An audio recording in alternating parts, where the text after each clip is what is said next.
السلام علیکم، welcome to my channel پر اسرار اردو کہانیاں۔ پیش خدمت ہے ایک طویل ترین داستان، دیوتا، ایپیسوڈ 1۔ کہانی شروع کرنے سے پہلے آپ سبھی لسنر سے گزارش ہے کہ پلیز آپ اس چینل کو سبسکرائب کیجئے۔ آئیے پیش خدمت ہے آج کی کہانی، دیوتا، ایپیسوڈ 1۔ میرا نام فرحاد علی تیمور ہے۔ میرے والد تیمور علی شاہکوٹ تحصیل ضلع شیخو پورہ کے بہت بڑے زمیندار تھے۔ ہماری زمینیں 500 ایکڑ رقبے میں پھیلی ہوئی تھی۔ اناج کی فراوانی، مال و زر کی افراط اور زندگی کا ہر عیش و آرام ہمیں میسر تھا۔ اس کے باوجود میں ایسا بد نصیب تھا کہ مجھے اپنی ماں کا دودھ نصیب نہ ہوا۔ میرے پیدا ہوتے ہی وہ اللہ کو پیاری ہو گئی۔ جب میں 6 برس کا ہوا تو میرے والد بھی اس جہاں فانی سے رخصت ہو گئے اور میں اتنی بڑی دنیا میں تنہا رہ گیا۔ تنہائی سے مراد یہ نہیں کہ میرے دیگر عزیز و اقارب نہیں تھے، سب ہی تھے، مگر اس کم عمری میں ان کا محتاج بن گیا تھا۔ میرے چچا ناصر علی شہری زندگی گزارنے کے عادی تھے۔ زراعت اور زمینداری سے انہیں دلچسپی نہیں تھی۔ وہ میرے والد کو ایک پسماندہ دیہاتی سمجھ کر دور کی صاحب سلامت رکھتے تھے، لیکن ان کے فوت ہوتے ہی وہ 500 ایکڑ اراضی پر قابض ہونے کے لیے شاہکوٹ آ گئے۔ میں ناسمجھ بچہ تھا، اپنے گھر اور پنڈ کے باہر کی دنیا کو نہیں جانتا تھا۔ جب انہوں نے پیار سے مجھے گود میں اٹھایا اور بیٹا کہہ کر سینے سے لگایا تو میرے ننھے سے دل میں اور میری چھوٹی سی دنیا میں باپ کی جو کمی تھی وہ پوری ہو گئی۔ میں نہیں جانتا تھا کہ رشتہ دار محبت کے نام پر کس طرح فریب دیتے ہیں۔ انہوں نے زمین جائیداد کے تمام کاغذات اپنی تحویل میں لے لیے اور وہ زمینیں دوسروں کو ٹھیکے پر دے کر مجھے اپنی انگلی پکڑائی اور لاہور لے آئی۔ وہ کسی کی انگلی پکڑ کر زندگی گزارنے کا پہلا موقع تھا۔ میں کسی کا محتاج نہیں تھا، لیکن چھوٹی سی عمر میں محتاج بن کر رہنے پر مجبور ہو گیا تھا۔ مال روڈ پر چچا کی ایک چھوٹی سی دکان تھی جسے وہ بڑھا رہے تھے، کیونکہ والد مرحوم کی دولت اب انہیں ایک بہت بڑا تاجر بنا رہی تھی۔ پہلے جین مندر کے قریب 3 کمروں کا ایک چھوٹا سا مکان تھا، مگر اب وہاں 2 منزلہ کوٹھی بن رہی تھی۔ اس گھر کا ماحول میرے مزاج کے خلاف تھا۔ چچی مجھ سے نفرت کرتی تھی، بات بات پر جاہل گوار کہہ کر دھتکارتی رہتی تھی۔ ان کے بچے بھی ان کے نقش قدم پر چلتے تھے، کھیل کود کے دوران مجھے یوں دھتکارتے جیسے کوئی نیچ ذات کا لڑکا ان کے قریب آ گیا ہو۔ چچا ناصر علی کے صاحبزادے کا نام ظہیر علی تھا۔ وہ مجھ سے 2 سال بڑا تھا، مگر قد و قامت کے لحاظ سے میرے سامنے مچھر تھا۔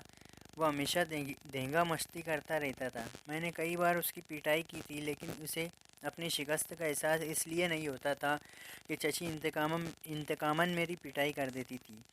ان کی بڑی صاحبزادی کا نام غزالہ تھا۔ وہ مجھ سے 3 سال بڑی تھی۔ اپنی ماں کی طرح مغرور اور بدمزاج تھی۔ خدا نے حسن دیا تھا اور چھوٹی سی عمر میں نزاکت بھی ہوئی تھی۔ کبھی اس کے سر میں درد رہتا تھا، کبھی پیروں میں، اور مجھے اس کے پیر دبانا پڑتے تھے۔ اگر انکار کرتا تو مجھے ڈانٹ ڈپٹ کر سمجھایا جاتا کہ چھوٹا بھائی ہوں اور بڑی بہن کی خدمت کرنا میرا فرض ہے۔ اسی لحاظ سے ایک چھوٹی بہن تھی، اس کا نام شاہینہ تھا۔ وہ ابھی گود کی بچی تھی۔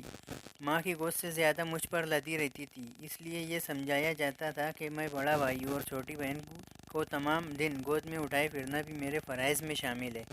اگرچہ چچا جان میری دولت اور جائیداد پر صاحب بن کر بیٹھے تھے، تاہم وہ اکثر میری حمایت کرتے تھے۔ انہوں نے ایک دن اپنی بیگم سے کہا، میں نے تمہیں 1000 بار سمجھایا کہ فرحاد کو ملازم نہ سمجھو، بیٹے کی طرح لاڈ پیار سے رکھو۔ اگر وہ بدک کر اپنی پھوپھو کے وہاں چلا گیا تو زمینوں کی آمدنی بھی اس کے ساتھ چلی جائیں گی۔ میں دروازے کے باہر فرش پر بیٹھا اسکول کی ایک کتاب پڑھ رہا تھا اور ان کی باتیں بھی سن رہا تھا۔ چچی نے جواب دیا، میں کب چاہتی ہوں کہ لڑکا یہاں سے جائے، مگر کیا کروں، اس کی آنکھیں دیکھ کر وحشت سی ہوتی ہے۔ آپ نے شاید غور نہیں کیا، کبھی غور سے دیکھیے، اس کی آنکھوں میں عجیب سی چمک ہے۔ وہ میری طرف دیکھتا ہے تو میں ٹھٹک جاتی ہوں۔ میں سچ کہتی ہوں کہ اس کے اندر کوئی بدرو گھسی ہوئی ہے۔ چچی کی باتیں سن کر میں اپنی آنکھوں کو چھو کر دیکھنے لگا اور سوچنے لگا، کیا واقعی میرے اندر کوئی بدرو گھسی ہوئی ہے؟ اس وقت مجھے اپنے والد مرحوم کی باتیں یاد آئی۔ ایک بار انہوں نے کہا تھا، میرے بیٹے کی آنکھوں کی چمک میں میرے بیٹے کی آنکھوں میں قدرتی چمک ہے، فرشتوں کا نور ہے، یہ اپنے مخاطب کا دل موہ لیا کرے گا۔ والد مرحوم کے محبت آمیز اور چچی کے نفرت انگیز قیاسات میرے کچے دماغ میں گڈ ہونے لگے۔ میں اپنی جگہ سے اٹھ کر دوسرے کمرے میں آیا اور آئینے کے سامنے کھڑے ہو کر اپنی آنکھوں کو دیکھنے لگا۔ مجھے اپنی آنکھیں بہت اچھی اور بہت ہی پرکشش نظر آئی۔ آئینے کے سامنے عورت ہو یا مرد، سب ہی خوش فہمی میں مبتلا ہو جاتے ہیں۔ میں یہ سمجھنے سے قاصر تھا کہ میری آنکھوں میں نیکی اور محبت کی چمک ہے یا بدی اور نفرت کی چنگاریاں۔ حقیقت جو کچھ بھی ہو، ویسے یہ سوچ کر خوشی ہو رہی تھی کہ چچی میری آنکھوں سے ڈرتی ہے اور وہ مجھ سے بڑی تھی، مجھے گالیاں دیتی تو میں جواباً گالیاں نہیں دے سکتا تھا، وہ مجھے مارتی تو میں پلٹ کر ان پر ہاتھ نہیں اٹھا سکتا تھا، مگر قدرتی طور پر مجھے ایک ایسا ہتھیار مل گیا تھا جس سے میں انہیں ڈرا سکتا تھا۔ میرے دماغ میں جو بات آئی میں اس پر عمل کرنے لگا۔ اب اکثر یہ ہونے لگا، جب بھی چچی سے سامنے ہوتا تو میں انہیں تیز چپتی ہوئی نظروں سے دیکھنا شروع کر دیتا۔ وہ دہشت زدہ سی ہو کر مجھے گالیاں دینے لگتی، کبھی میری اچھی طرح پٹائی کر دیتی۔ ایسے وقت میں نے یہی دیکھا کہ وہ میری آنکھوں میں نہیں دیکھتی تھی، مجھے گالیاں دیتے وقت مجھ سے نظریں چراتی رہتی تھی۔ کبھی مارنے سے پہلے میرا بازو پکڑ کر ایک جھٹکے سے مجھے دوسری طرف گھما دیتی تھی تاکہ میرا منہ دوسری طرف ہو جائے اور میں نے اپنی آنکھوں سے دہشت زدہ نہ کر سکوں۔ کئی بار انہوں نے بڑی بڑی قسمیں کھائی کہ میں یہ آنکھیں پھوڑ ڈالوں گی۔ یوں ہمارے درمیان نفرت پروان چڑھ رہی تھی، بلکہ یوں کہنا چاہیے کہ میں اس ماحول میں نفرت اور عداوت کا درس لے رہا تھا۔ چچی کی گالیاں، چچا جان کی دوگلی محبت، ظہیر کی عداوت اور غزالہ کا تحکمانہ انداز، یہ تمام جیتے جاگتے نفرت انگیز عناصر میرے اندر لاوے کی طرح پکتے رہتے تھے۔ ہاں، اس جہنم میں صرف ایک محبت کرنے والی ہستی تھی اور وہ تھی ننھی شاہینہ۔ ان دنوں وہ 7 برس کی تھی اور میں 12 برس کا تھا۔ چچی اسے بھی سمجھاتی تھی کہ وہ میرے ساتھ نہ کھیلا کرے، مگر جب وہ بالشت بھر کی تھی تبھی سے وہ میری گود میں کھیلتی آئی تھی۔ مجھ سے اتنی مانوس ہو گئی تھی کہ اپنی ماں، بہن اور بھائی کے روکنے ٹوکنے پر بھی میرے پاس چلی آتی تھی۔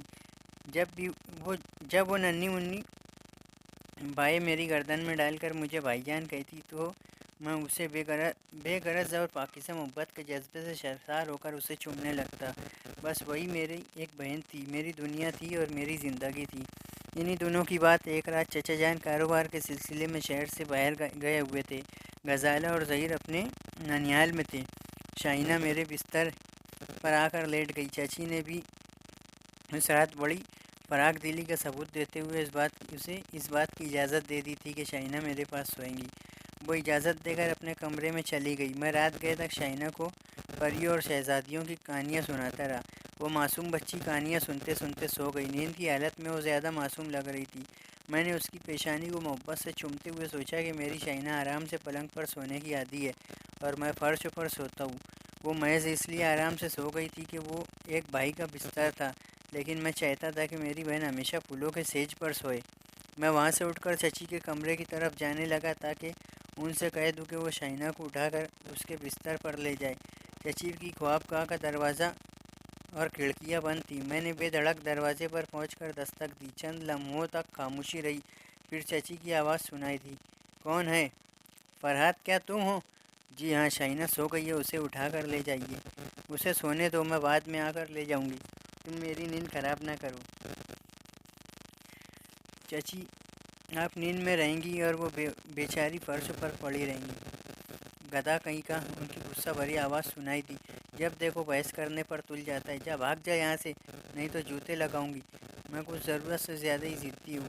میں وہیں کھڑا رہا اور دروازے کو گھورتا رہا۔ اگر وہ دروازہ کھلا ہوتا تو میں خود ہی شاہینہ کو اٹھا کر لے جاتا اور چچی کے پاس سلا دیتا، مگر چچی ایسی بدمزاج تھی کہ اٹھ کر دروازہ تک نہیں کھول رہی تھی۔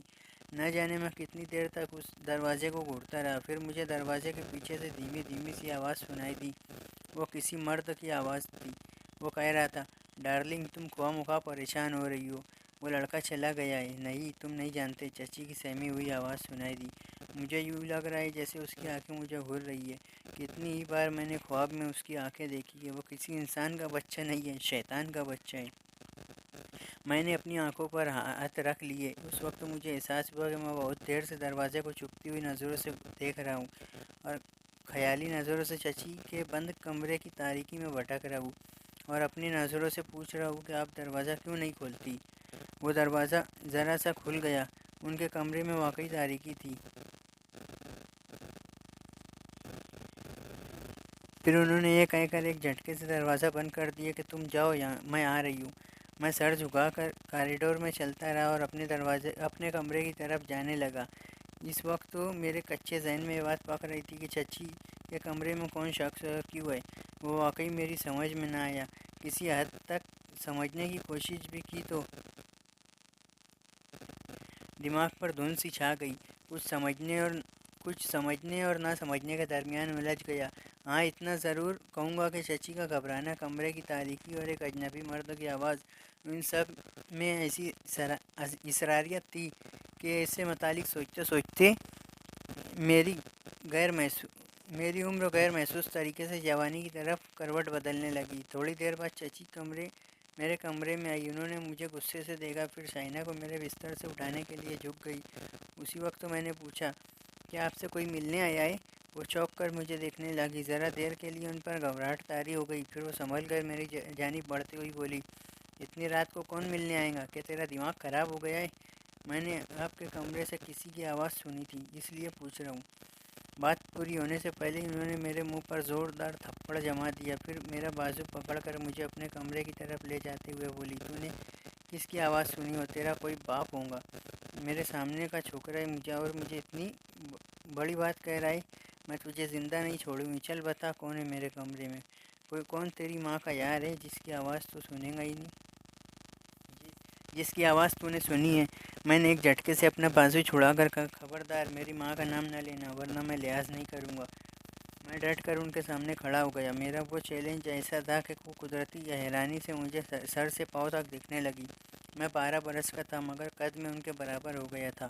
شاید پہلی بار وہ میرے اونچے قد کو توجہ سے دیکھ رہی تھی۔ پھر وہ پیچھے ہٹ کر اپنے کمرے کا دروازہ کھولتے ہوئے بولی، لو دیکھو، یہاں کوئی نہیں ہے، تمہیں دھوکہ ہوا ہے، تم نے کسی کی آواز نہیں سنی ہے۔ میں نے سنی ہے۔ میں پاؤں پٹکتا ہوا کمرے کے اندر چلا گیا اور چاروں طرف اس شخص کو تلاش کرنے لگا۔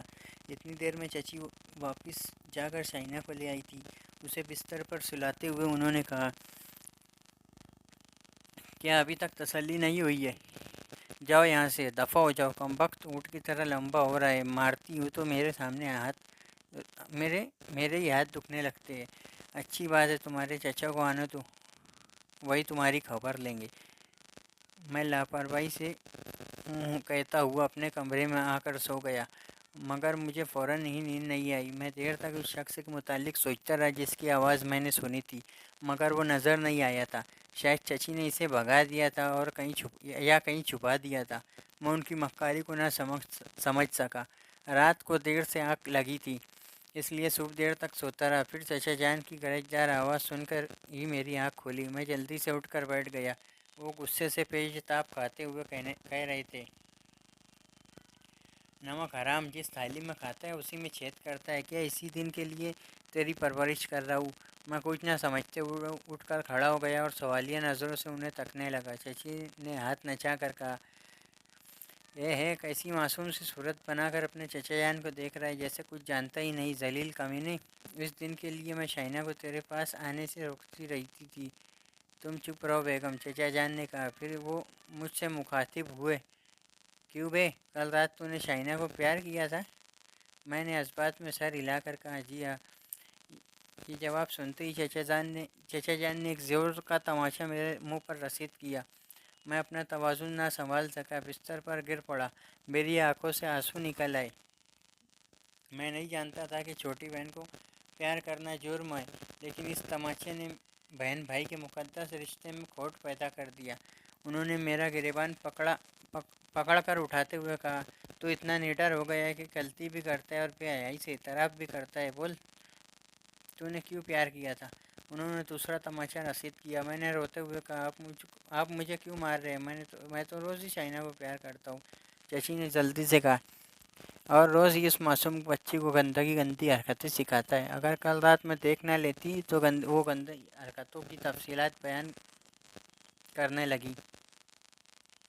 میں حیرانی سے آگے پھاڑے اور منہ کھولے ان کا منہ تک رہا تھا۔ مجھ پر ایسی باتیں منکشف ہو رہی تھی جنہیں میں پہلے نہیں جانتا تھا، لیکن وہ گھناؤنی باتیں مجھ سے منسوب کی جا رہی تھی۔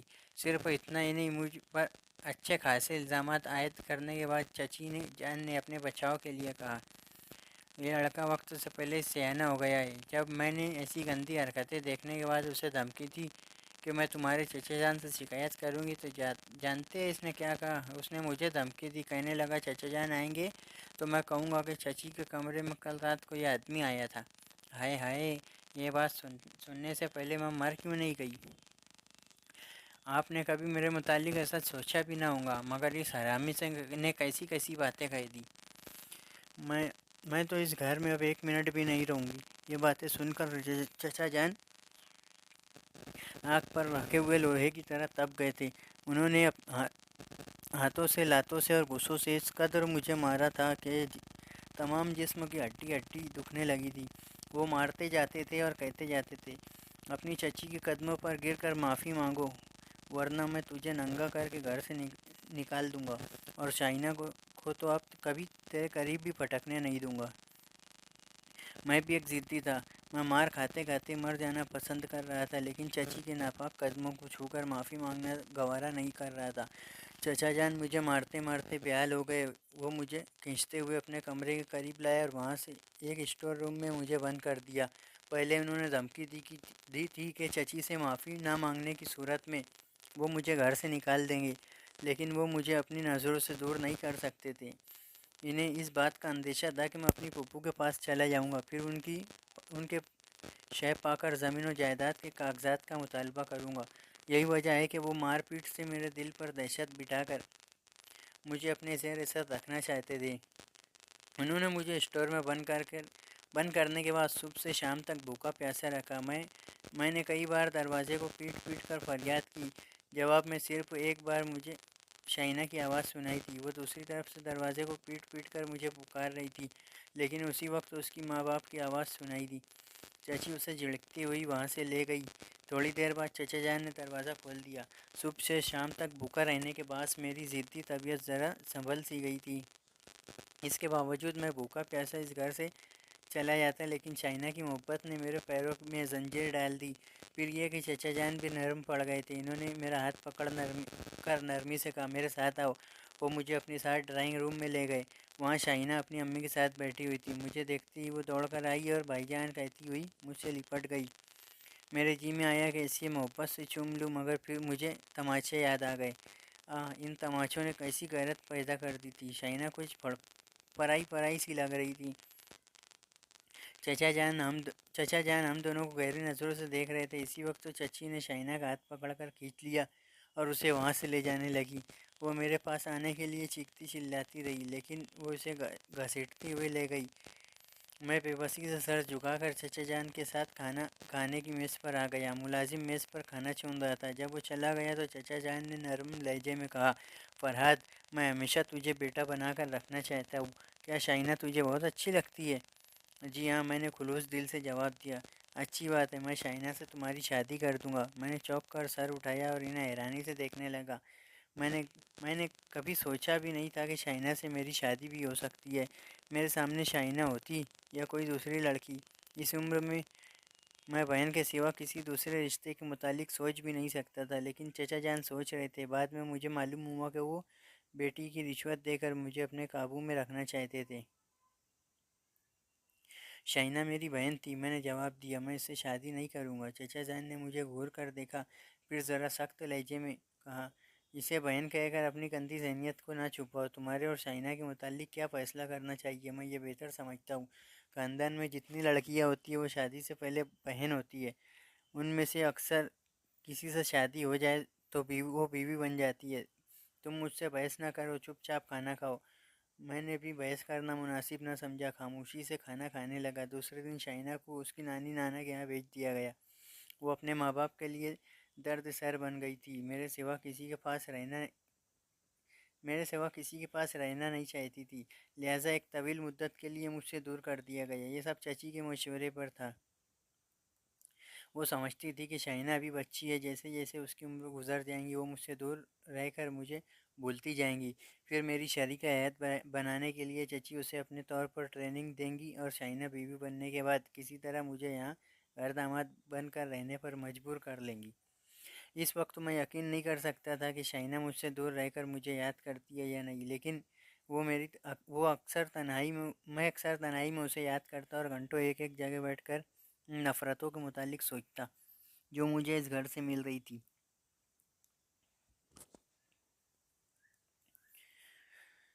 چاچا جان کہتے تھے کہ میں دوسرے بچوں سے مختلف ہوں، جہاں بیٹھتا ہوں وہی بیٹھا رہ جاتا ہوں، جس چیز کو دیکھتا ہوں اسے پوری توجہ سے دیکھتا رہ جاتا ہوں، جیسے اس چیز کو نگاہوں کے ذریعے اپنے اندر جذب کر رہا ہوں۔ ان کا خیال تھا کہ میں کنز ذہن ہوں، شاید تعلیم حاصل نہیں کر سکوں گا۔ یہی سوچ کر انہوں نے اپنے بچوں کو ہائی سوسائٹی کی انگلش اسکول میں داخل کرایا تھا اور مجھے متوسط طبقے کے ایک ہائی اسکول میں پڑھنے کے لیے چھوڑ دیا۔ اونچی مسند پر بیٹھ کر پڑھا جائے یا فرش پر، مقامات مختلف ہوتے ہیں لیکن مقصد ایک ہوتا ہے کہ تعلیم حاصل کی جائے۔ تعلیم کے دوران میری ذہنیت چمکنے لگی۔ میں جو کسی چیز کو پوری توجہ سے دیکھتے رہنے کا عادی تھا، وہ عادت علم کے اصول میں کام آ گئی۔ میں جس سبق کو ایک بار توجہ سے پڑھتا تھا وہ ہمیشہ کے لیے ذہن نشین ہو جاتا تھا۔ مجھ پر نام رکھنے والے چچا جان کی اولاد کن ذہن ثابت ہونے لگی اور میں ہر سال امتحانات میں اول آنے لگا۔ شائنہ اپنے نانا کے یہاں رہنے کے لیے پنڈی گئی تھی تو وہیں کی ہو کر رہ گئی۔ 5 سال کے بعد وہ ایک دن کے لیے لاہور آئی تھی، لیکن اس دن میں دوستوں کے ساتھ چانگا مانگا چلا گیا تھا۔ چچی کو ایک ہفتہ پہلے معلوم ہو گیا تھا کہ میں ایک دن کے لیے لاہور سے باہر جا رہا ہوں، شاید اسی لیے انہوں نے شائنہ کو صبح سے شام تک بلا لیا تھا۔ پھر شام ہونے سے پہلے ہی اس کے ماموں کے ساتھ رخصت کر دیا گیا۔ جب مجھے اس کی آمد کا علم ہوا تو دل کو ایک ہلکی سی ٹھیس پہنچی۔ مجھے یقین ہو گیا تھا کہ چچی کی سازش کامیاب ہو گئی ہے، وہ مجھے بھول چکی ہے۔ اب وہ آئندہ میری زندگی میں آئیں گی تو اس کا ایک نیا روپ ہوگا، نیا ڈھنگ ہوگا۔ وہ بچپن کی شائنہ مر چکی ہوں گی۔ 3 سال اور گزر گئے۔ میں نے 10ویں جماعت کا امتحان دیا اور جب نتیجہ نکلا تو میں صوبے بھر میں اول آیا تھا۔ غزالہ اور ظہیر 3rd پوزیشن میں آئے تھے۔ انہیں تعلیم سے زیادہ ہائی سوسائٹی میں وقت گزارنے سے دلچسپی تھی۔ میرے والد کی زمینوں سے حاصل ہونے والی آمدنی کی بدولت وہ شاہانہ زندگی گزار رہے تھے۔ ان کے پاس گھومنے پھرنے کے لیے کاریں تھیں اور میں سائیکل چلاتا تھا۔ ان کا معیار زندگی جتنا بلند تھا اتنے ہی ان کے اخراجات بھی تھے۔ غزالہ اور ظہیر ہمیشہ دولت مند گھرانوں کے لڑکے لڑکیوں کے ساتھ تفریحی پروگرام بناتے رہتے تھے اور مجھے یوں نظر انداز کر دیتے تھے جیسے میں ان کے گھر کا کوئی ملازم ہوں۔ لیکن بڑھتی ہوئی عمروں کی مناسبت سے میرے چہرے کے نقوش اور قد و قامت سے اب ایسا مردانہ وقار جھلک رہا تھا کہ ظہیر کی رئیسانہ شخصیت میرے سامنے پھیکی پڑ گئی تھی۔ میں نے بارہا محسوس کیا تھا کہ اس کے سامنے گھومنے پھرنے والی لڑکیاں مجھے عجیب لگن سے دیکھتی ہے۔ کوٹھی کے پائے باغ میں ایک بیڈمنٹن کورٹ بنایا گیا تھا۔ ایک شام میں ادھر سے گزر رہا تھا، ظہیر کی ایک گرل فرینڈ نے مجھے آواز دی، ہیلو فرحاد، آؤ میرے ساتھ ایک گیم کھیلو۔ میں نے مسکرا کر کہا، لڑکیوں کے ساتھ کھیل کر ہارنا اور جیتنا ایک کے برابر ہے۔ وہ کیسے؟ اس نے حیرانی سے پوچھا۔ اس کی ساتھی دوسری لڑکیاں بھی پوچھنے لگی، ہاں ہاں بتاؤ، تمہاری اس بات کا مطلب کیا ہے؟ مطلب یہ ہے، میں نے جواب دیا، کہ لڑکی کو خوش کرنے کے لیے ہار جاؤ تو مرد کی توہین ہوتی ہے اور اگر جیت جاؤ تو لڑکی ناراض ہو جاتی ہے۔ واہ، یہ تو فضول سی منطق ہے، ایک لڑکی نے گردن جھٹک کر کہا۔ منطق نہیں ہے، ظہیر نے طنزیہ کہا، دراصل یہ پنڈو ہے، اسے بیڈمنٹن کھیلنا نہیں آتا، یہ صرف گلی ڈنڈا کھیلنا جانتا ہے۔ اس کے ساتھ کھڑی ہوئی لڑکی اس طنز پر کہکہا لگانے لگی۔ میں نے قریب آ کر غصے سے کہا، میں تمہارا سر بھی توڑنا جانتا ہوں۔ وہ اپنی توہین کیسے برداشت کر سکتا تھا؟ اس نے ہاتھ میں پکڑا ہوا ریکٹ کھینچ کر مجھے مارا۔ میں نے بایاں ہاتھ آگے بڑھایا۔ اب پتہ نہیں ریکٹ کچھ کمزور تھا یا میری کلائی میں فولاد کی سختی تھی کہ کلائی سے ٹکراتے ہی ریکٹ ٹوٹ گیا۔ وہاں کتنی ہی لڑکیوں کے منہ سے حیرت بھری ہائے نکلی۔ نازک اندام لڑکیوں کے درمیان رہنے والی ان لڑکیوں کی نظروں میں اس وقت ایک ہرکولس سے کم نہ تھا۔ میں نے بائیں ہاتھ سے ڈائل کا کام لے کر دائیں ہاتھ سے ایک مکہ ظہیر کی ناک پر ٹھوک دیا۔ اس کے دو ساتھی مجھ پر جھپٹ پڑے، ایک کو میں نے بغل میں دبایا اور کولوں پر رکھ کر دوسری طرف پھینک دیا، دوسرے کو میں نے گھوسوں پر رکھ لیا۔ غزالہ کے بوائے فرینڈ بھی اپنی مردانگی دکھانے آئے۔ اگر وہ ایک ساتھ پل پڑتے تو میں یہ نہیں کہہ سکتا تھا کہ اس وقت میری پوزیشن کیا ہوتی، مگر وہ یکے بعد دیگرے ذرا سوچ سوچ کر آ رہے تھے۔ ظہیر ایک گھوسے میں بیکار ہو گیا تھا، اس کی ناک سے خون بہہ رہا تھا۔ نے اس نے اسی میں عافیت سمجھی کہ فوراً ہی چکرا کر بے ہوش ہو جائے۔ کچھ لڑکیاں چیختی ہوئی دور بھاگ گئی تھی، کچھ ایسی تھی جو ذرا پرے ہو کر بڑی دلچسپی سے میرے لڑنے کا تماشا دیکھ رہی تھی۔ غزالہ ایک طرف کھڑی ہوئی بڑی خاموشی سے کبھی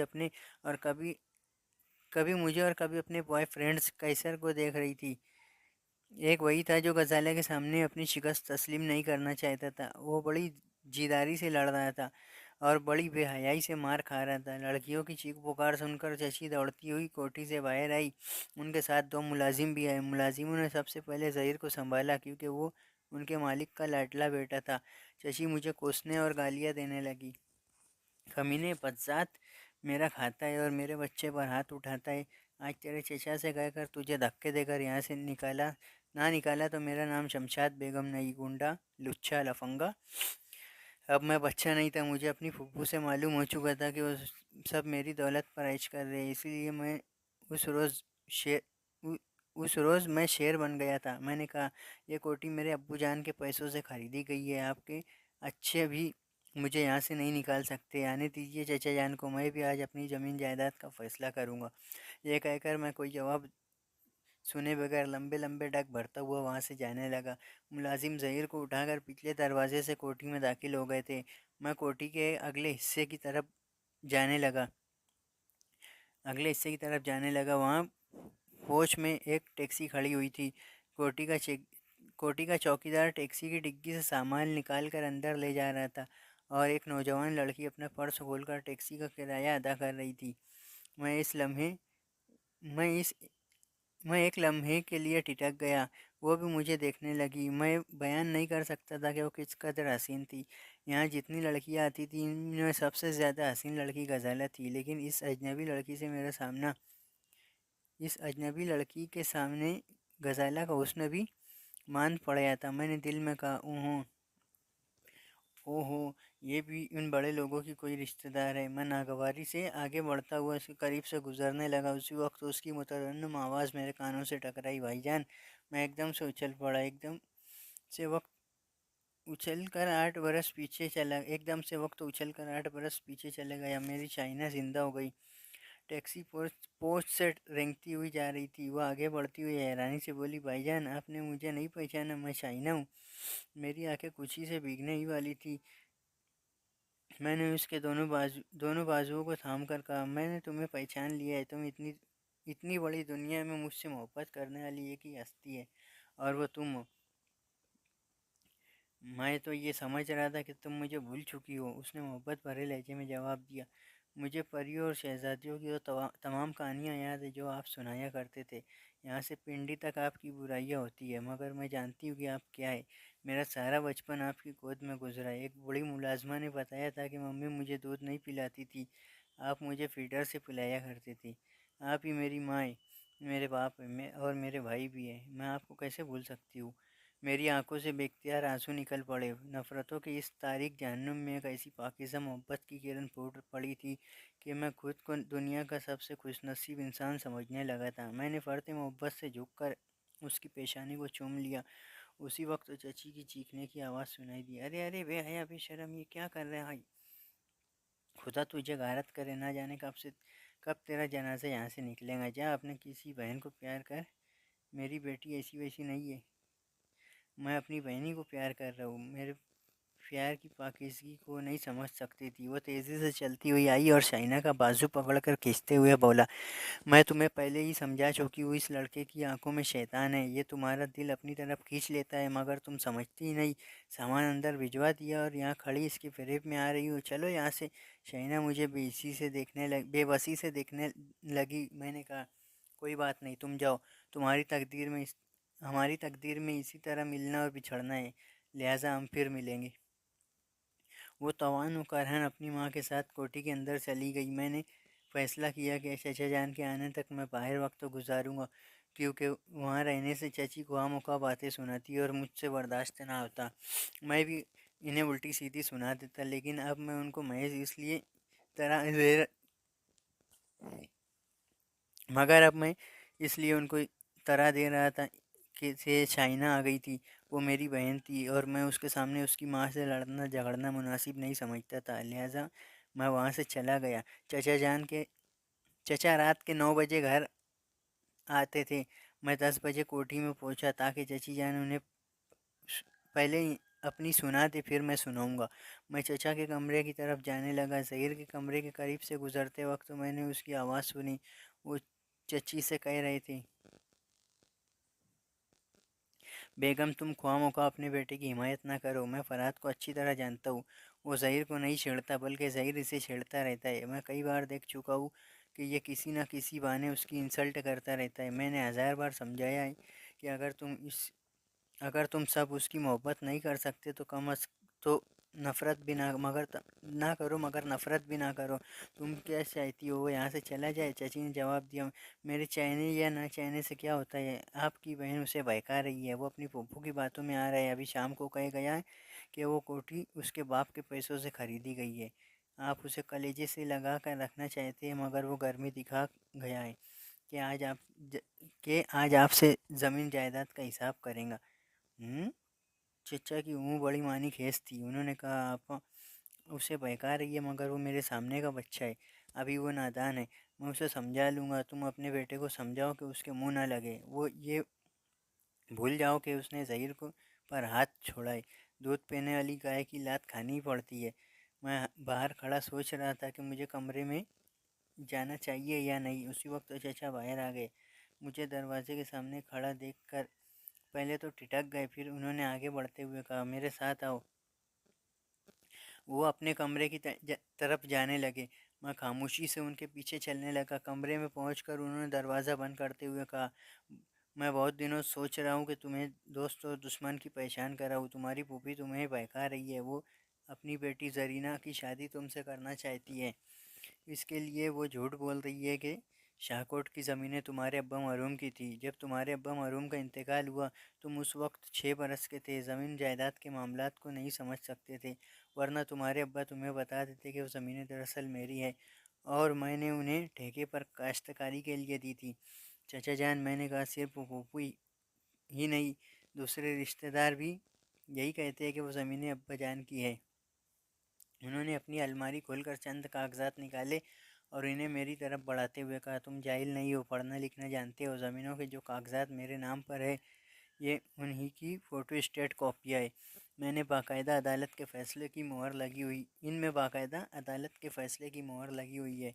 ان کے علاوہ ٹھیکے داری کا معاہدہ بھی ہے اور تمہارے ابا جان کے دستخط بھی موجود ہے۔ میں وہ فوٹو اسٹیٹ کاپیاں لے کر غور سے پڑھنے لگا۔ وہ پاکستان بننے سے قبل برٹش گورنمنٹ کے عدالتی کاغذات تھے اور یہ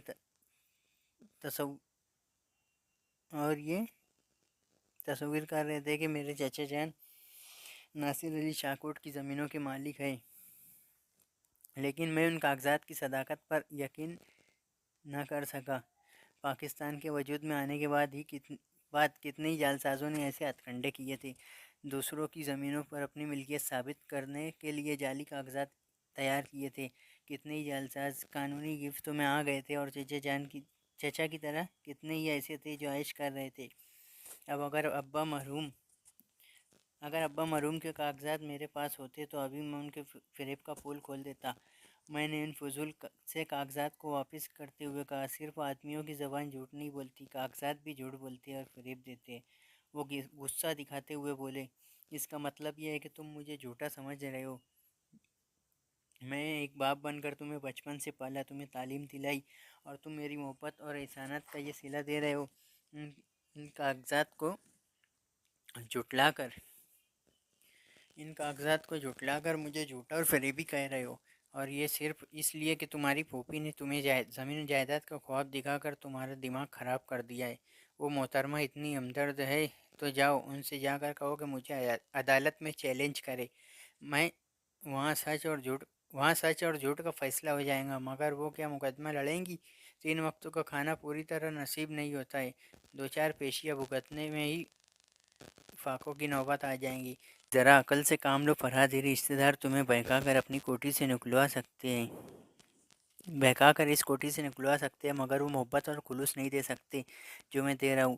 میں ان کی محبت اور خلوص سے متاثر نہ ہو سکا اور مزید کچھ کہے سنے بغیر وہاں سے چلا آیا۔ میں نے اسی وقت تو سوچ لیا تھا کہ دوسرے دن شاہکوٹ جاؤں گا اور وہاں کی پٹواری سے حقیقت معلوم کروں گا، کیونکہ پٹواریوں کے پاس تمام زمینوں اور زمینداروں کی ملکیت کے ریکارڈز موجود رہتے،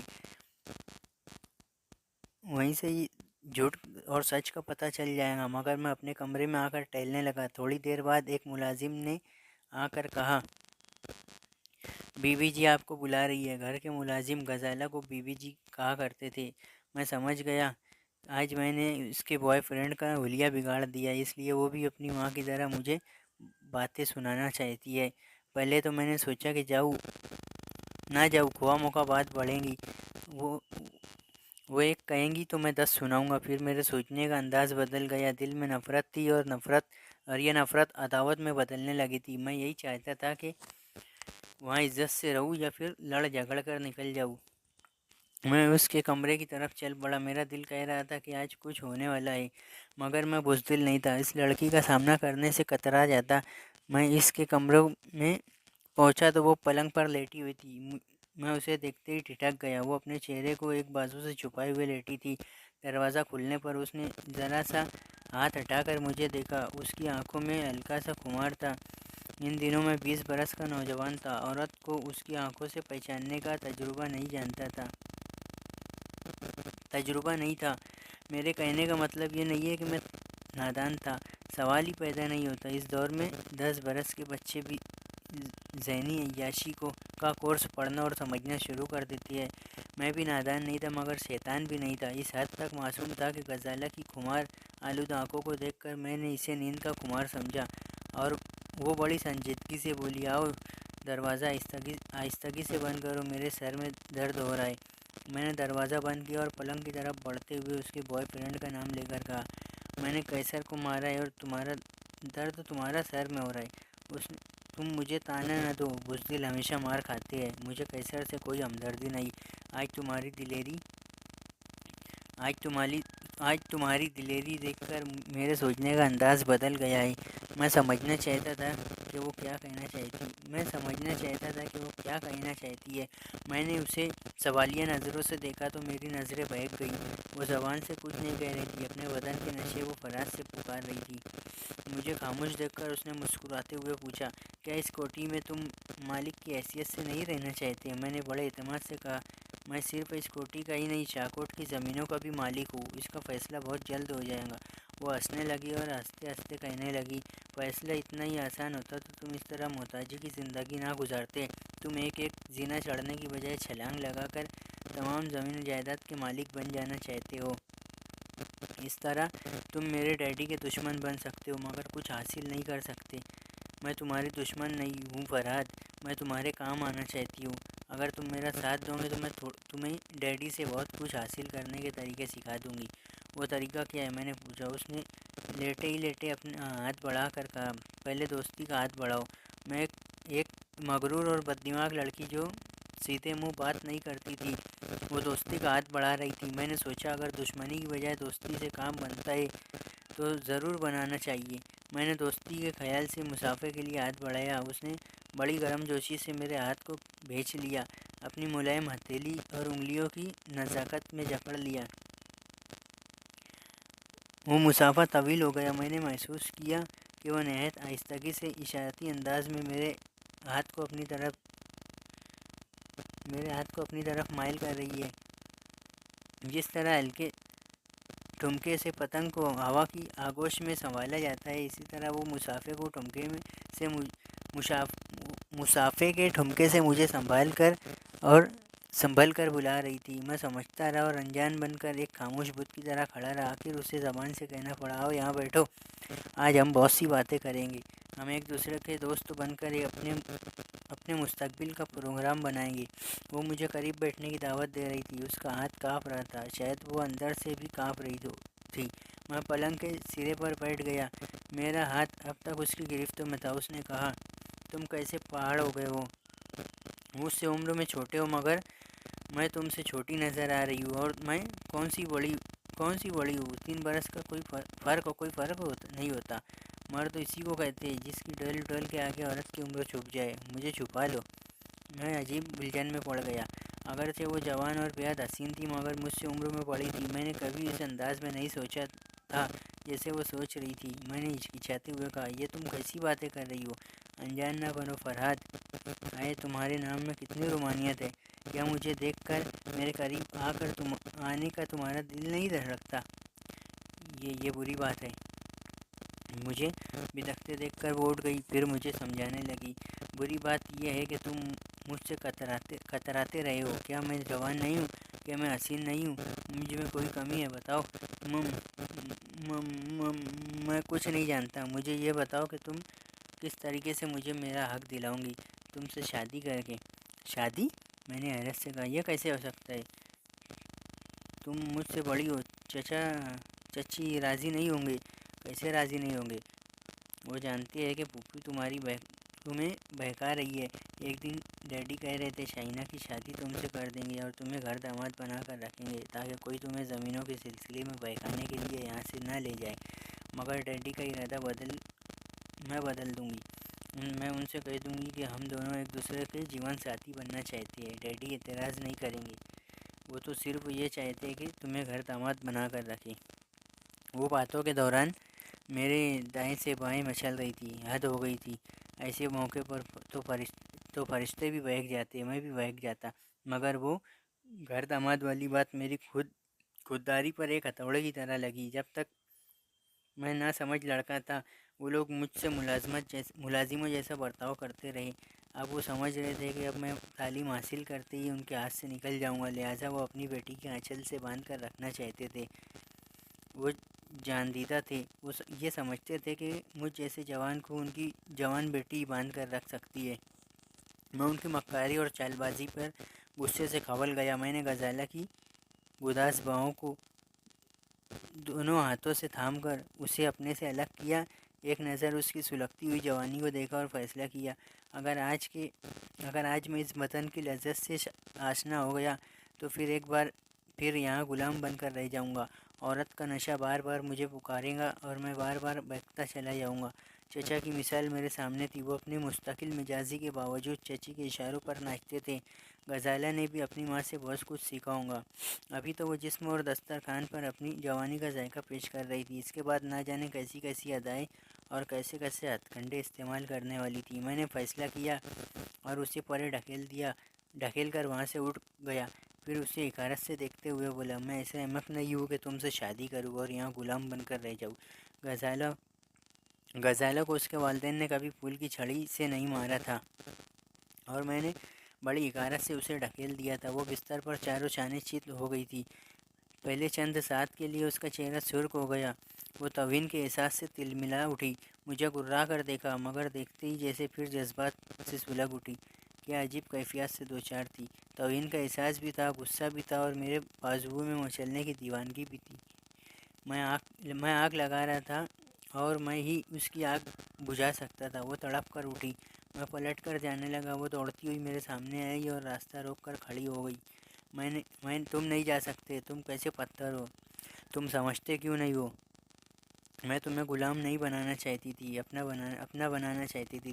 تم شادی نہیں کرنا چاہتے، کوئی سودے بازی پسند نہیں کرتے، مگر نہ کرو، مگر میرے جذبات کو سمجھو، میں تمہیں نہیں جانے دوں گی۔ چھوڑو مجھے، میں تمہارے قریب میں آ کر اپنا مستقبل برباد نہیں کر سکتا، دور ہٹو۔ میں نے پھر اسے دھکا دیا، وہ لڑکھڑا کر 2 قدم پیچھے گئی۔ اس بار توہین کا احساس اس پر غالب آ گیا، وہ چلا کر چیخنے لگی، سور کمینے، میں تمہارا منہ نوچ لوں گی، تمہیں جان سے مار ڈالوں گی، مگر تمہیں جانے نہیں دوں گی۔ وہ میرا منہ نوچنے کے لیے اچھل کر میری طرف آئی، میں نے اس کے دونوں ہاتھ کو پکڑ لیا۔ وہ لمبے اور نوکیلے ناخن نیل پالش کی سرخی میں نہائے ہوئے تھے اور اب میری خون کی سرخی میں ڈوبنا چاہتے تھے۔ شاید لڑکیاں اسی لیے ناخن بڑھا کر رکھتی ہے کہ بوقت ضرورت اس سے منہ نوچنے کا کام لیا جائے۔ میں اسے روک رہا تھا اور وہ بکھری ہوئی شیرنی کی طرح بار بار مجھ پر جھپٹ رہی تھی، ساتھ ہی چیختی بھی جا رہی تھی، تم ذلیل کمینے، ہمارا جھوٹا کھانے والے، تم مجھے ٹھکرا رہے ہو، بڑے بڑے رئیس زادے میرے تلوے چاٹتے ہیں، تم بھی یہی کرو گے، ورنہ میں اپنی جان پر کھیل جاؤں گی، لیکن یہ توہین برداشت نہیں کروں گی، مجھ سے معافی مانگو، میں سلگ رہی ہوں، میں جل رہی ہوں، میری آگ بجھاؤ ورنہ میں تمہیں جلا کر خاک کر دوں گی، مٹی کے کیڑے تم مٹی میں مل جاؤں گے۔ وہ چیخ رہی تھی، چلا رہی تھی، رات کے سناٹے میں وہ کمرہ اور وہ کوٹھی گونج رہی تھی، پھر چچا چچی اور ظہیر وغیرہ کی آوازیں آنے لگی، وہ کمرے کا دروازہ پیٹ رہے تھے، دروازہ کھولو، کیا ہو رہا ہے یہ غزالہ، تم کیوں چیخ رہی ہو، کون ہے، کون کمرے میں، دروازہ کھولو۔ میری گرفت ڈھیلی پڑتی چلی گئی اور وہ ایک جھٹکے سے اپنا ہاتھ چھڑا کر اس دروازے کی طرف بھاگی، پھر دروازہ کھلتے ہی اپنی ماں سے لپٹ گئی اور روتے ہوئے کہنے لگی، ممی مجھے بچائیے، یہ بدماش میری عزت لوٹنا چاہتا ہے، میں اس گھر میں نہیں رہ سکتی جب تک یہ کمینہ رہے گا، میں یہاں سے کہیں دور چلی جاؤں گی، مجھے یہاں سے لے چلیے ممی۔ میں اس کے جھوٹ اور چتر بازی پر حیران رہ گیا۔ میں کچھ کہنا چاہتا تھا کہ چچا نے آگے بڑھ کر میرا گریبان پکڑ لیا اور مجھے جھنجھوڑتے ہوئے کہا، حرام خور، تم اتنی کمینگی پہ اتر آئے، تم نے یہ بھی نہیں سوچا کہ یہ تمہاری بڑی بہن ہے، میں تمہاری بوٹی بوٹی کاٹ کر پھینک دوں گا، اگر یہ بڑی بہن ہے تو میں اس پر تھوکتا ہوں، میں زندگی کے کسی موڑ پر ایسی لڑکی کو بہن نہیں کہہ سکتا جو اپنے کمرے میں بلا کر گناہ کی دعوت دیتی ہو۔ یہ جھوٹ ہے ڈیڈی، غزالہ نے چیخ کر کہا۔ میں نے اسے بلایا تھا صرف یہ کہنے کے لیے کہ قیصر ایک بہت بڑے آفیسر کا لڑکا ہے، تم نے اس پر ہاتھ اٹھا کر اچھا نہیں کیا ہے۔ اس پر یہ کمبخت کہنے لگا کہ میں تم سے شادی کرنا چاہتا ہوں، قیصر کو اپنا رقیب سمجھتا ہوں، پھر یہ کھلی بے شرمی کی باتیں کرنے لگا۔ آج اس بات کا فیصلہ کیجیے، یہ گھر میں رہیں گا یا میں رہوں گی، میں آپ کی بیٹی ہوں، کوئی بازاری لڑکی نہیں ہوں کہ اپنی ذلت برداشت کروں گی۔ میں نے اس کی طرف پلٹ کر حقارت سے کہا، تم بازاری عورت سے بھی بدتر ہو، پتہ نہیں اب تک کتنوں کے ساتھ منہ کالا کیا ہے۔ چچا جان نے میرے منہ پر تماچا رسید کر دیا۔ چچا جان نے میرے منہ پر تماچا رسید کر دیا، تم میرے سامنے میری بیٹی کو بازاری کہہ رہے ہو، تم خود بازاری ہو، شریفوں کے یہاں رہنے کے قابل نہیں، نکل جاؤ یہاں سے۔ انہوں نے دوسری بار تماچا مارنا چاہا تو میں نے ان کا ہاتھ پکڑ لیا، پھر اس ہاتھ کو پرے جھٹک کر کہا، بس اب مجھ پر ہاتھ نہ اٹھانا، آج سے میں تمام رشتہ داریاں توڑ رہا ہوں، تم لوگ بچپن سے مجھے بیوقوف بناتے آئے ہو، جوانی میں تمہاری بیٹی مجھے بیوقوف بنا کر اپنے چاروں پر نچانا چاہتی ہے، میں تم لوگوں کو اچھی طرح سمجھ گیا ہوں، اب یہاں میرا گزارا نہیں ہوگا، میں جا رہا ہوں، مگر یاد رکھنا ایک دن اس کوٹھی کا مالک بن کر آؤں گا اور تم سب کو دھکے دے کر یہاں سے نکالوں گا۔ یہ کہہ کر میں کمرے سے جانے لگا، دروازے پر ایک طرف غزالہ اپنی ماں سے لپٹی ہوئی کھڑی تھی اور دوسری طرف شائنہ اپنے بھائی ظہیر کے پیچھے کھڑی اپنی کٹورے جیسی آنکھیں پھیلا کر مجھے گھور رہی تھی۔ میں اس کے سامنے آ کر ٹھہر گیا۔ چچا اور چچی دونوں ہی چیخ کر مجھے چیلنج کر رہے تھے کہ میں ان کا کچھ نہیں بگاڑ سکوں گا، زمین اور جائیداد کے لیے میرے دعوے جھوٹے ہیں، عدالت میرے حق میں فیصلہ نہیں سنائے گی۔ وہ بڑبڑا رہے تھے لیکن میں نے شائنہ کے سامنے نظر انداز کر دیا تھا۔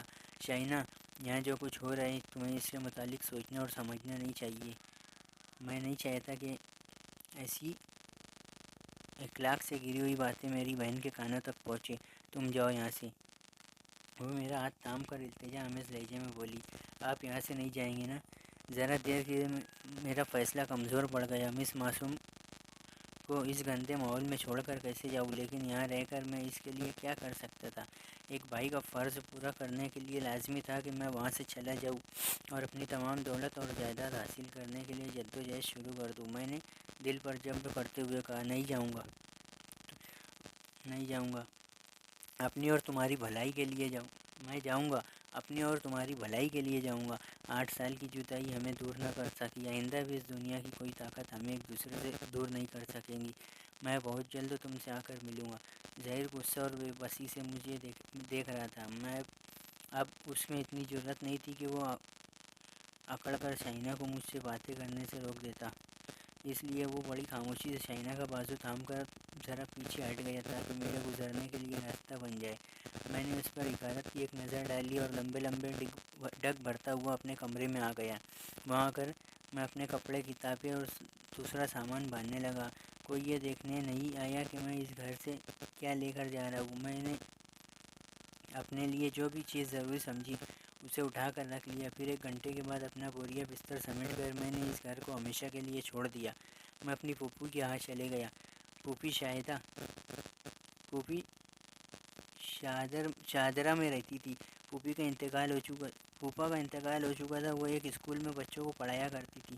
ان کی ایک لڑکی زرینہ تقریباً میری ہم عمر تھی۔ 3 وقت کی روٹیوں کے لیے وہ بھی محلے والوں کے کپڑے سیتی تھی۔ دونوں ماں بیٹی محنت مزدوری کر کے عزت آبرو کی زندگی گزار رہی تھی۔ مجھے دیکھ کر پھوپھی میری بلائیں لینے لگی۔ میں نے کوٹھی چھوڑنے کی تفصیل سنائی تو وہ چچا جان کو کوسنے اور گالیاں دینے لگی۔ وہ 2 کمروں کے ایک کچے مکان میں رہتی تھی۔ انہوں نے ایک کمرہ میرے رہنے کے لیے مخصوص کر دیا۔ میں یہ سوچ کر آیا تھا کہ اب کہیں ملازمت کروں گا اور ان پر بوجھ نہیں بنوں گا۔ میں نے اسی وقت ان سے کہہ دیا تھا کہ میں ان کا بیٹا بن کر ان کے گھر کے اخراجات پورے کروں گا۔ یہ سن کر وہ ناراض ہو گئی۔ انہوں نے ذرا سمجھا کر اور ذرا ڈانٹ ڈپٹ کر فیصلہ سنا دیا کہ مجھے اپنی تعلیم جاری رکھنی ہوگی۔ ہم رات گئے تک باتیں کرتے رہے۔ پھر میں اپنے کمرے میں چلا آیا۔ بستر پر لیٹنے کے بعد مجھے نیند نہیں آ رہی تھی۔ بہت سی سوچیں دماغ میں لپک رہی تھی۔ چچا کی مکاریوں نے مجھے اپنی عمر سے زیادہ سوچنا سکھا دیا تھا۔ میں گہری سنجیدگی سے سوچ رہا تھا کہ ان سے اپنا حق چھین لینے کے لیے مجھے کیا کرنا چاہیے، کہاں جانا چاہیے، کن لوگوں کا تعاون حاصل کرنا چاہیے۔ یہ سب ہی سے تعاون کی توقع تھی، مگر چچا اس حقیقت کو اچھی طرح سمجھ گئے تھے کہ میری طرف سے مقدمہ بازی کے لیے کوئی عدالت تک نہیں جائے گا، کیونکہ میرے عزیز و اقارب میں سبھی غریب تھے۔ جن کے پاس تھوڑی بہت پونجی تھی وہ اسے میری خاطر داؤ پر نہیں لگا سکتے تھے۔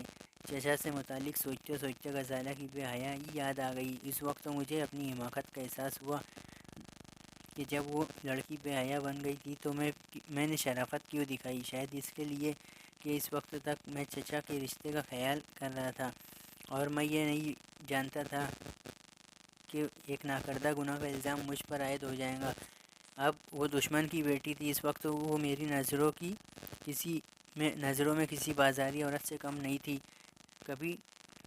جسے کوئی بھی حاصل کر سکتا تھا اور جسے میں بھی حاصل کر کے وقتی طور پر انتقامی جذبے کو سکون پہنچا سکتا تھا۔ مگر اب وقت گزر چکا تھا۔ میں بستر پر لیٹ کر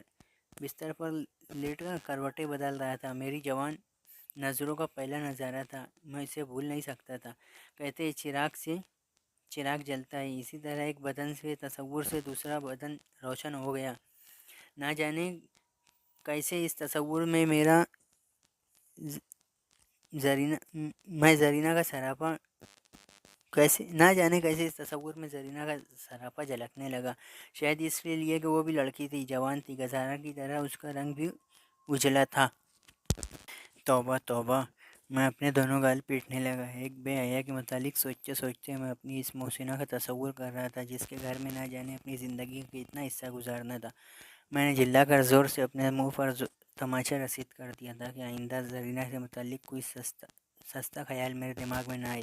ایک بات میں کہہ دوں کہ ہمارے تصور کی آنکھیں ہر جوان لڑکی کے لیے ننگی نہیں ہوتی۔ شاہینہ جوان ہو چکی تھی، لیکن اس کے تصور کے ساتھ ایسی پاکیزگی جنم لیتی تھی جو صرف باپ یا بیٹی یا بھائی اور بہن کے رشتوں میں ہوتی ہے۔ حقیقتاً میں نے ایک باپ کی طرح اسے گود میں کھلایا تھا اور اسے بھائی کی محبت دے رہا تھا۔ اس کے برعکس زرینہ سے اتنا لگاؤ نہیں تھا۔ اسی لیے غزالہ اور زرینہ میرے ذہن میں گڈمڈ ہو گئی تھی۔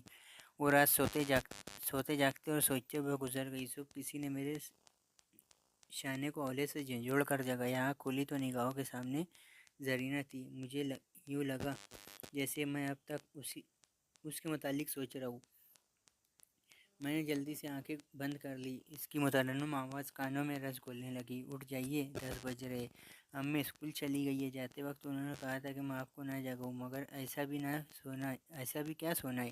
باہر جا کر دیکھیے دھوپ نکل آئی ہے۔ کیا بڑی کوٹھیوں والے اسی طرح دن چڑھنے تک سوتے ہیں؟ اب میں کوٹھی والا کہاں رہا، میں تو اسی مقصد کے لیے وہاں سے آیا تھا کہ وہ کوٹھی اور تمام جائیداد حاصل کروں گا، اور اگر اسی طرح سوتا رہا تو شاید کبھی اپنے مقصد میں کامیابی نہیں ہوں گی۔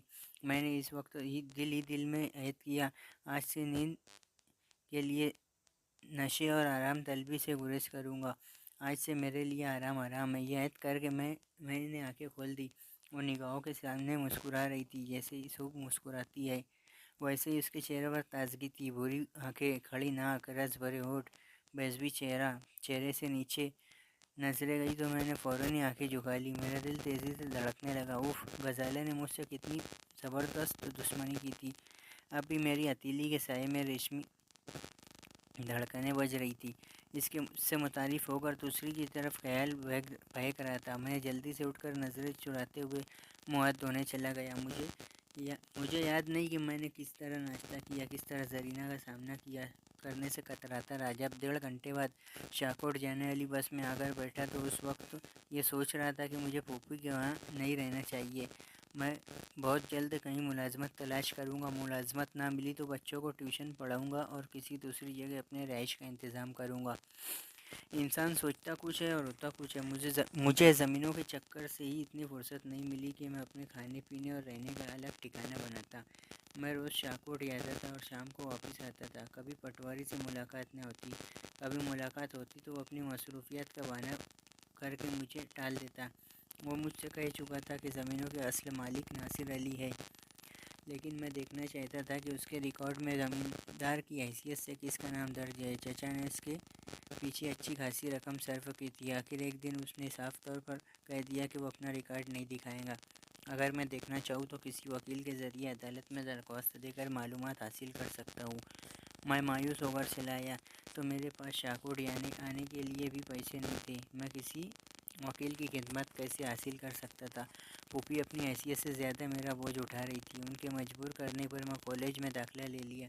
2-4 رشتہ داروں نے مجھے سمجھایا تھا کہ میں وکیلوں اور عدالتوں کے چکر میں نہ پڑوں، کیونکہ زمین کا جھگڑا کبھی اپنے دو پیشوؤں میں ختم نہیں ہوتا، سالہ سال تک مقدمہ چلتا رہتا ہے۔ جن کے پاس دولت ہوتی ہے وہ ایسی مقدمہ بازیاں کرتے ہیں، مگر میں نے بظاہر ان کے مشوروں کو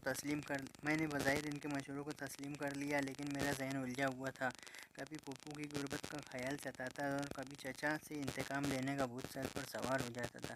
کئی بار میں نے سوچا کہ اس مکار چچا کو قتل کر دوں اور ان کے ساتھ ان کی اولاد کا بھی خاتمہ کر دوں، تاکہ ان کی آئندہ نسل ہی ختم ہو جائے اور کوئی میری دولت سے فائدہ اٹھانے والا نہ رہے، لیکن اس طرح میں مجرم بن جاتا اور میرا حق بھی مجھے نہ ملتا۔ ایسے ہی وقت میں نے کئی بار سوچا کہ مجھے کسی طرح کوئی غیبی طاقت حاصل ہو جائے جس کے ذریعے میں اپنی زمین اور جائیداد ان سے چھین لوں۔ یہ انسان کی فطرت ہے کہ جب اسے کامیابی کا سیدھا اور صحیح راستہ نہیں ملتا تو وہ غلط راستہ اختیار کرتا ہے۔ کبھی مجرموں کی طرح سوچتا ہے اور کبھی خیال ہی خیال میں آرزو کرتا ہے کہ کہیں سے اسے طلسمی چراغ مل جائے یا حضرات کا علم ہو جائے یا کوئی ہمزاد اس کے قبضے میں ہو جائے، تاکہ وہ دشمنوں کو زہر کر سکے اور زمین میں چھپے ہوئے خزانے حاصل کر کے اسے دنیا کا امیر ترین آدمی بنا دے۔ میں بھی کچھ اس انداز سے سوچنے لگا۔ میرے اندر انتقام کا لاوا پک رہا تھا۔ کوئی راستہ نہ پا کر میں کوئی ایسے پراسرار علم سیکھنا چاہتا تھا جس سے میری دشمن دہشت زدہ ہو کر میرے قدموں میں جھک جائے۔ یہ بچکانہ خیالات تھے، لیکن جیسا کہ میری عادت تھی، میں جس چیز کو دیکھتا اسی میں اپنی نظریں پیوست کر دیتا تھا اور جو سوچتا اسی خیال پر اپنی توجہ مرکوز کر دیتا تھا۔ اس عادت کے مطابق میری توجہ اسی خیال پر قائم ہو گئی کہ مجھے کچھ نہ کچھ حاصل کرنا چاہیے، یعنی کوئی پراسرار علم حاصل کرنا چاہیے، یا کوئی جلالی وظیفہ پڑھنا چاہیے، یا چلہ کشی کرنی چاہیے، یا پھر کالا جادو سیکھنا چاہیے۔ کالے جادو کا خیال میں نے دل سے نکال دیا، کیونکہ اسلام میں جادو ٹونے اور سفلی عمل کی ممانعت ہے۔ میں کوئی ایسا عمل سیکھنا چاہتا تھا جس کے ذریعے چچا زیر اثر آ جائے اور بلا چوں چرا تمام زمین اور جائیداد میرے حوالے کر دے۔ ایک علم ہے ہپناٹزم، جس کے ذریعے میں انہیں اپنا مطیع معمول بنا سکتا تھا۔ ایک علم ہے ٹیلی پیتھی، یعنی خیال خوانی کے ذریعے میں ان کے دماغ میں چھپی ہوئی باتوں کو پڑھ سکتا تھا۔ میرے شناساؤں میں ایسے علوم سکھانے والا کوئی استاد یا رہنما نہیں تھا۔ میں بازار سے اس سلسلے کی کتابیں خرید کر ان علوم کو پڑھنے اور سمجھنے اور سیکھنے لگا۔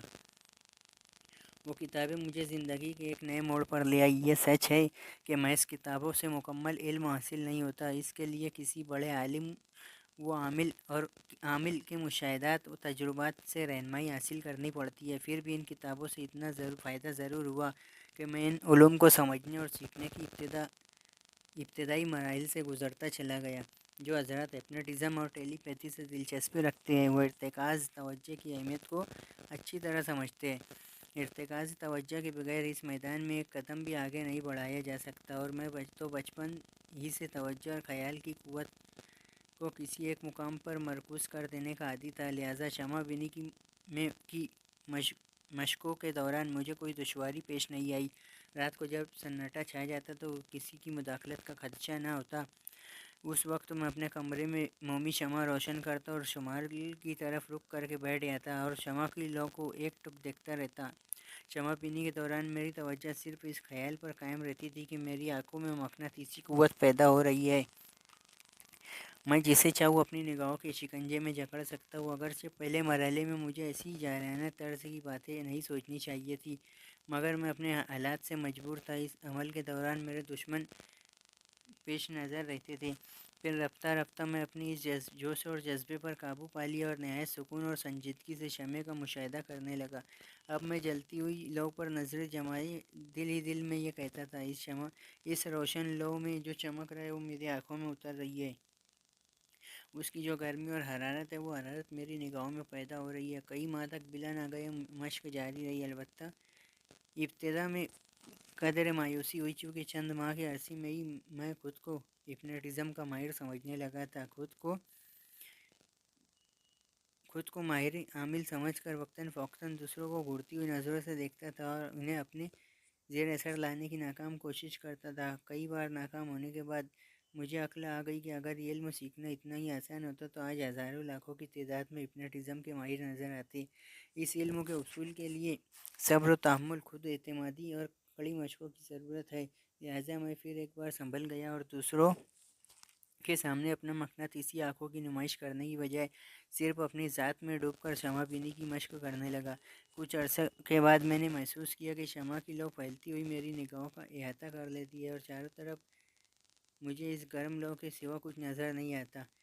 اس طرح مجھے گرمی کا احساس ہونے لگا۔ پہلے میں اپنے جسم میں رنگنے والی حرارت سے گھبرا گیا تھا، پھر رفتہ رفتہ اس کا عادی ہو گیا۔ اب شمع کا وہ ننھا سا شعلہ جو میرے دماغ کو چھوتا تھا، میری آنکھوں میں اترتا تھا اور نگاہوں سے خارج ہوتا ہوا محسوس ہوتا تھا، یہ میرے احساسات تھے۔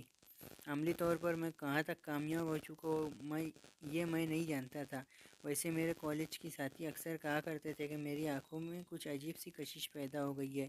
میرے لیے کوئی نئی اطلاع نہیں تھی۔ میرے ابا مرحوم پیشن گوئی کر چکے تھے۔ اس بات کو چچی نے مختلف انداز سے متنفر ہو کر دہرایا تھا، مگر تب اور اب میں ایک ذرا سا فرق پیدا ہو گیا تھا۔ اب کوئی مجھ سے نگاہیں ملا کر باتیں نہیں کرتا تھا۔ باتوں کے دوران میرے مخاطب کی نظریں جھک جایا کرتی تھی۔ ایک دفعے کا ذکر ہے، میں اپنے ماموں سے ملنے گوجرانوالہ گیا تھا۔ ایک رات وہاں گزارنے کے بعد الگ صبح ایک ٹرین سے لاہور کے لیے روانہ ہوا۔ سردی کا موسم تھا۔ میرے جسم پر لنڈے بازار کا ایک بوسیدہ سا سویٹر تھا، لیکن سردی ایسی تھی کہ دانت بج رہے تھے۔ ٹرین میں بھی بھیڑ نہیں تھی، ورنہ انسانوں کے جسموں سے خارج ہونے والی حرارت سے کمپارٹمنٹ کی فضا قدرے گرم رہتی۔ میرے سامنے ایک بوڑھا شخص اپنی سیٹ پر پلتی مارے بیٹھا تھا۔ اس کے سر کے بال، داڑھی اور بھویں سب سفید ہو گئے تھے۔ جسم لاغر تھا، مگر چہرے پر عجب تازگی تھی۔ وہ ایک پتلی سی گدڑی اوڑھے بیٹھا ہوا تھا جس میں بے شمار رنگ برنگے پیوند لگے ہوئے تھے۔ ہماری طرف جو کھڑکی تھی وہ کھلی ہوئی تھی۔ میں اسے بند کرنے لگا تو بوڑھے بابا نے ہاتھ بڑھا کر کہا، رہنے دو بیٹا، ذرا ٹھنڈی ہوا آ رہی ہے۔ میں حیرانی سے انہیں دیکھنے لگا۔ یہاں سردی سے کلفی جمی جا رہی تھی اور بڑے میاں ٹھنڈی ہوا کھا رہے تھے۔ میں نے دل ہی دل میں سوچا کہ یہ مجھ جیسے ہٹے کٹے نوجوان کی توہین ہے کہ میں سردی سے ٹھٹر رہا ہوں اور یہ بوڑھے بابا سردی سے لطف اٹھا رہے ہیں۔ کیا یہ آگ سے بنے ہوئے ہیں؟ بوڑھے بابا نے مسکرا کر کہا، میں آگ سے بنا ہوا نہیں ہوں، تمہاری طرح خاک کا پتلا ہوں۔ شدید حیرانی سے میری آنکھیں پھیل گئی۔ بوڑھے بابا نے اس بات کا جواب دیا تھا جسے میں نے دماغ میں سوچا تھا۔ کیا یہ شدید حیرانی کا مقام نہیں تھا کہ جو بات میں اپنی زبان پر نہیں آئی تھی اسے انہوں نے سن لیا اور اس کا معقول جواب دیا تھا؟ میں ان کی طرف دیکھ رہا تھا، وہ میری طرف دیکھ رہے تھے۔ ان کی آنکھوں میں گہرائی تھی۔ میں نے محسوس کیا وہ آنکھیں مجھے اپنی طرف کھینچ لینا چاہتی ہے، لیکن کھینچ نہیں سکتی، اپنی طرف مائل نہیں کر سکتی۔ شاید اسی لیے کہ میں شمع بینی کی مشق میں بہت آگے نکل گیا تھا۔ انہوں نے ایک لمبی اونگ کے ساتھ کہا۔ میرا خیال درست نکلا، تم شمع بینی کی مشق کر چکے ہو۔ میں ایک دم سنبھل کر بیٹھ گیا۔ شمع بینی والی بات بھی میں نے خاموشی سے سوچی تھی، مگر انہوں نے سن لیا تھا۔ میں نے جلدی سے ان کے گھٹنوں پر ہاتھ رکھ کر پوچھا، آپ کون ہیں؟ جو باتیں میں سوچتا ہوں آپ سن لیتے ہیں، اسے تو ٹیلی پیتھی کہتے ہیں۔ آپ یقیناً دوسروں کے خیالات پڑھ لیتے ہیں۔ میں نے کتابوں میں پڑھا ہے کہ خیر خوانی ایک ایسا علم ہے کہ جسے مکمل طور پر سیکھ لینے کے بعد اس کا عمل دوسروں کے دماغ تک پہنچ جاتا ہے، اور جو کچھ وہ سوچتے رہتے ہیں وہ اسے سنتا رہتا ہے۔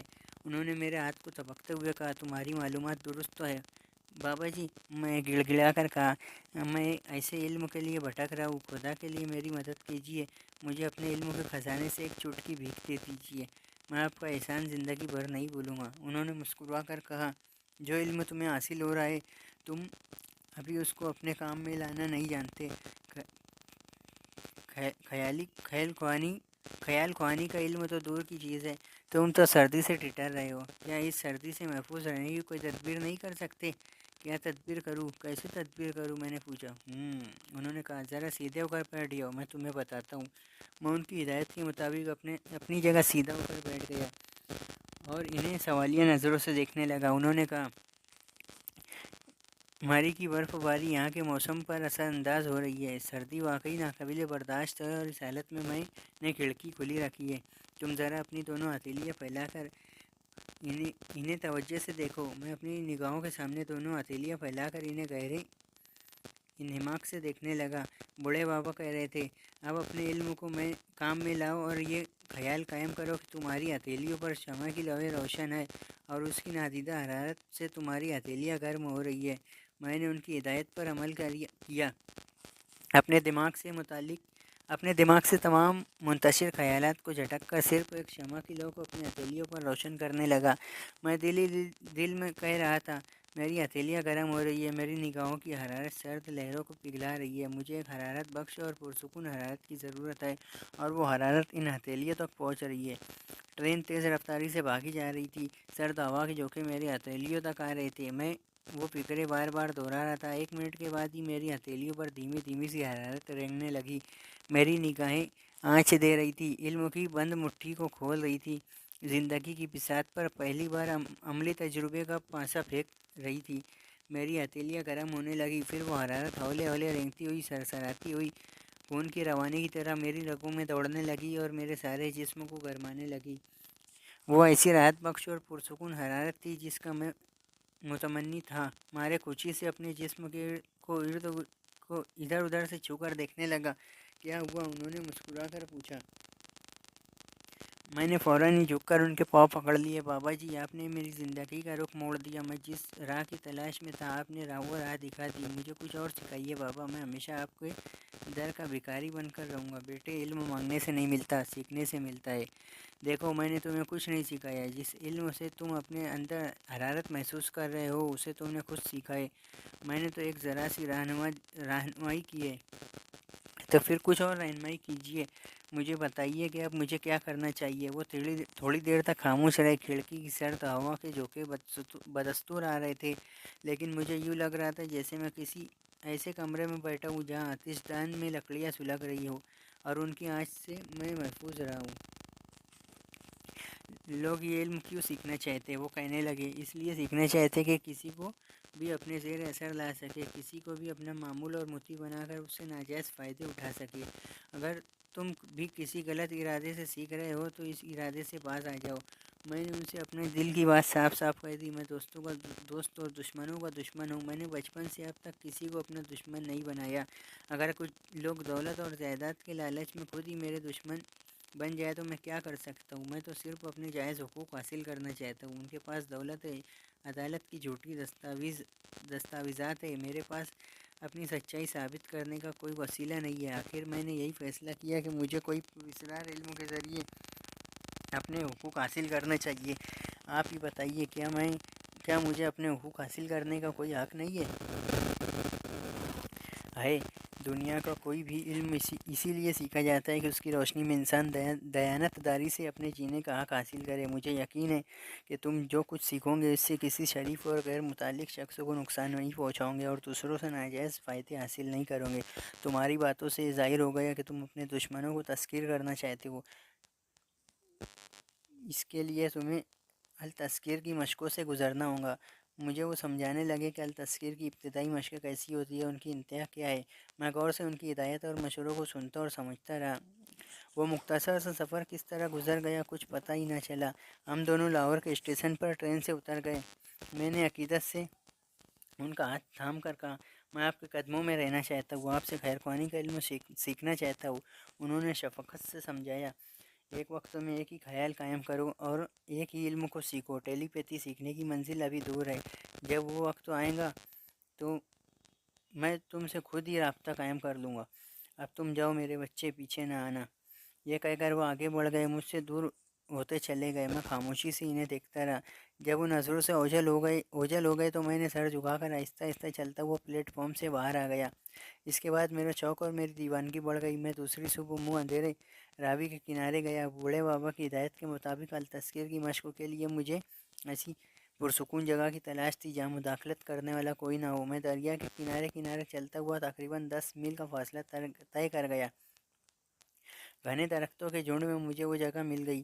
وہاں سے انسانی آبادی دور تھی، کبھی کبھی کسی لانچ کا گزرنے کی آواز سنائی دیتی تھی، پھر سناٹا چھا جاتا تھا۔ میں نے ایک درخت کے تنے پر ایک ننھا سا سیاہ دائرہ بنایا اور اس کے سامنے ذرا سا فاصلے پر پلتی مار کر بیٹھ گیا۔ صبح سے شام تک اور شام سے صبح ہونے لگی، پھر شام کو گھر جاتا تھا اور صبح سویرے اس ویرانے میں چلا آتا تھا۔ مجھے کھانے پینے اور پہننے اوڑھنے کا ہوش نہیں تھا۔ میری داڑھی بڑھ گئی تھی، کئی دن تک میں ایک ہی لباس پہنے رہتا۔ پھوپھی اور زرینہ سے یہ بات چھپی نہ رہ سکی۔ وہ سمجھ گئی کہ میں کوئی علم سیکھنے کے چکر میں مستان بابا بن گیا ہوں۔ پھوپھی نے کئی بار ڈانٹ ڈپٹ کر مجھے میرے ارادوں سے باز رہنے کی کوشش کی، لیکن میرے ارادے کمزور نہیں تھے۔ مشقوں کے دوران کئی بار مجھ سے غلطیاں ہوئی، کئی بار ایک انجانا سا خوف طاری ہوا، کبھی وقتی طور پر میرا ذہنی توازن ڈگمگا گیا، کبھی تیز بخار میں مبتلا ہو گیا۔ ان دنوں عجیب دیوانگی کا عالم تھا۔ جہاں ذرا طبیعت سنبھلتی میں پھر مشق شروع کر دیتا۔ مستقل مزاجی اور قوت ارادی کے بغیر میں اپنی منزل تک نہیں پہنچ سکتا تھا۔ درختوں کے تنے پر بنائے ہوئے سیاہ دائرے کو میں بتدریج بڑھاتا جا رہا تھا۔ پہلے وہ دائرہ چنے کے ایک دانے کے برابر تھا۔ جب وہ متواتر میری نگاہوں کی زد میں رہتے اوجھل ہونے لگا تو میں نے یہ پیسے کے برابر سیاہ دائرہ بنایا۔ پھر رفتہ رفتہ سیاہ دائرہ چاند کے برابر ہو گیا۔ یہ ایک دو دن کی بات نہیں تھی، ان مشقوں کے گزرتے ہوئے پورے 3 برس بیت گئے تھے۔ اس وقت تک میری آنکھوں میں ایسی قوت پیدا ہو گئی تھی کہ وہ چاند کے برابر جو دائرہ تھا وہ بھی نگاہوں سے اوجھل ہو جاتا تھا۔ میں جہاں نظر اٹھا کر دیکھتا وہاں بے شمار روشن دائرے جگمگانے لگتے تھے۔ مجھے سیاہ دائرے کی تاریکی میں روشنی کا سراغ مل رہا تھا، یا یوں کہنا چاہیے کہ مجھے انسانی دماغ کے تاریک تہہ خانوں میں اترنے کا راستہ نظر آنے لگا تھا۔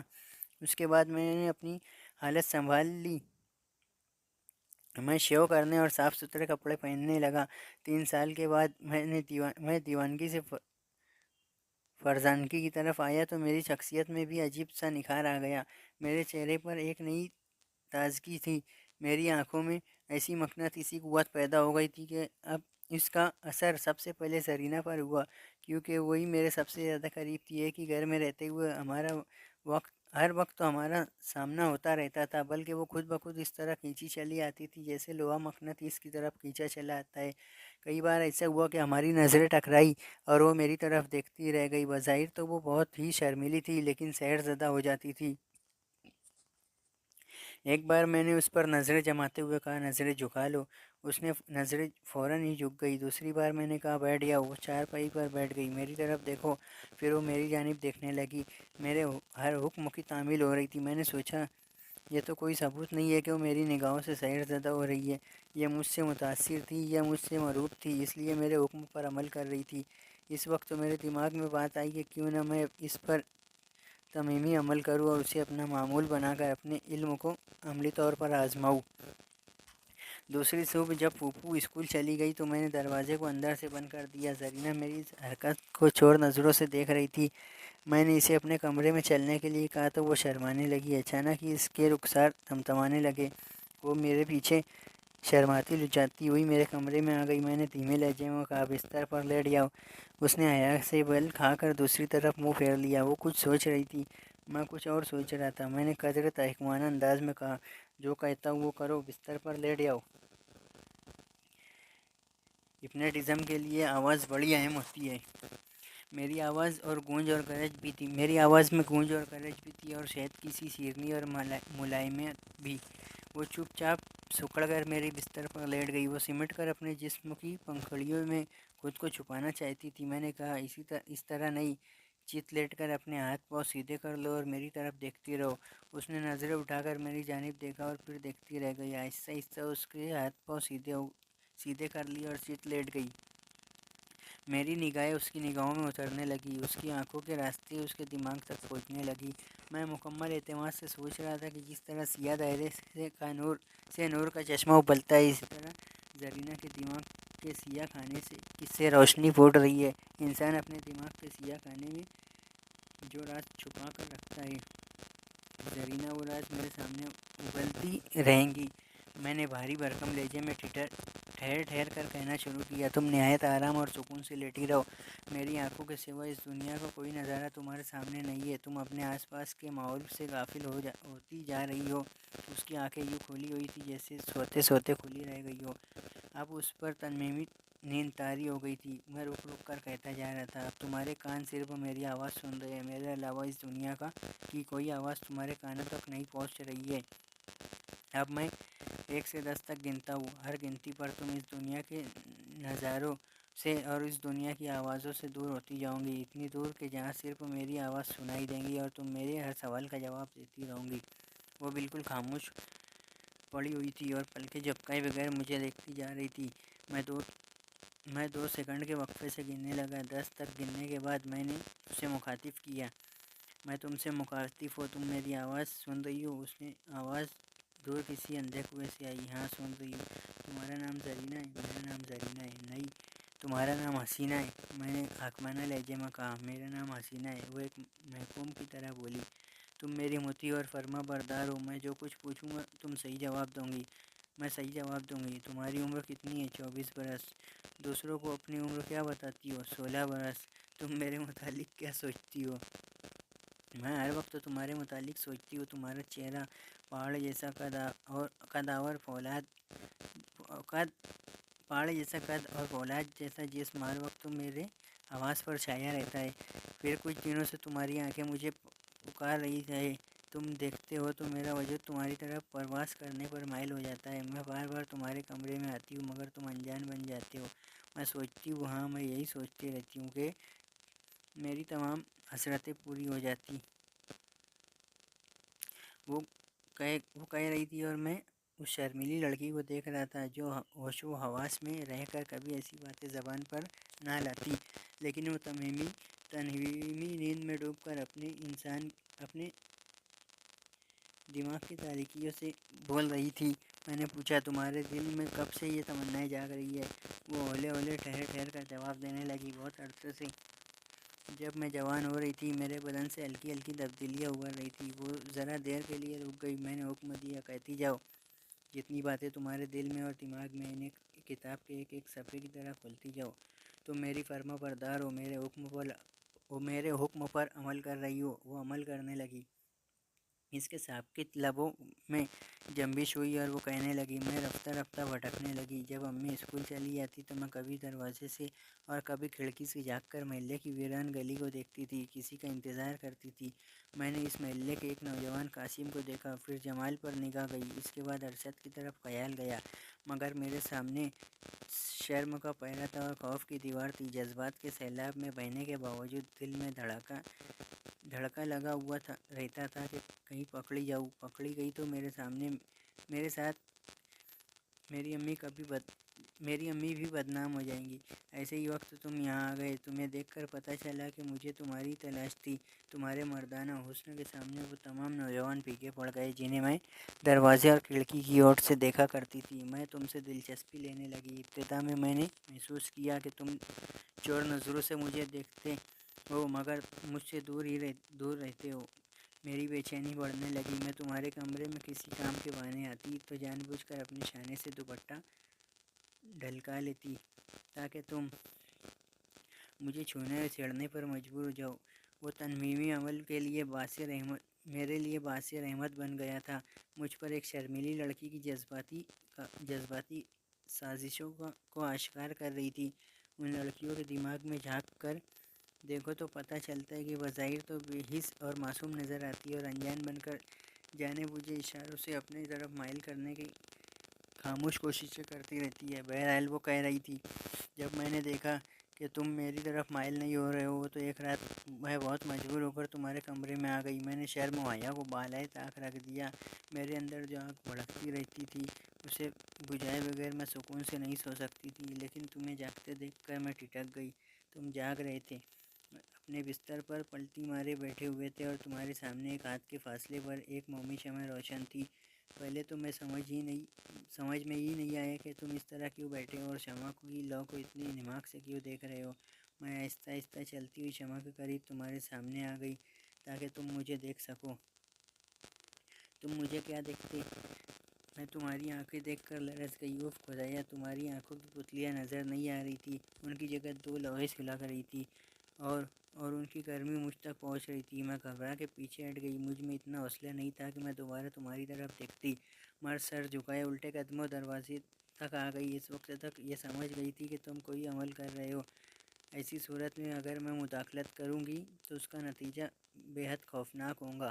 میں اپنے بستر پر آ کر گر پڑی۔ میرا دل گھبرا رہا تھا۔ تم اتنے پراسرار اور دہشت انگیز بن گئے تھے کہ میں تمہارے متعلق سہمی سی سوچتی رہی اور اپنے جذبات کو وقتی طور پر بھول گئی۔ کہانی پسند آئے تو چینل کو سبسکرائب کیجیے اور ویڈیو کو لائک ضرور کیجیے گا۔ ملتے ہیں اگلی ویڈیو میں۔ اللہ حافظ۔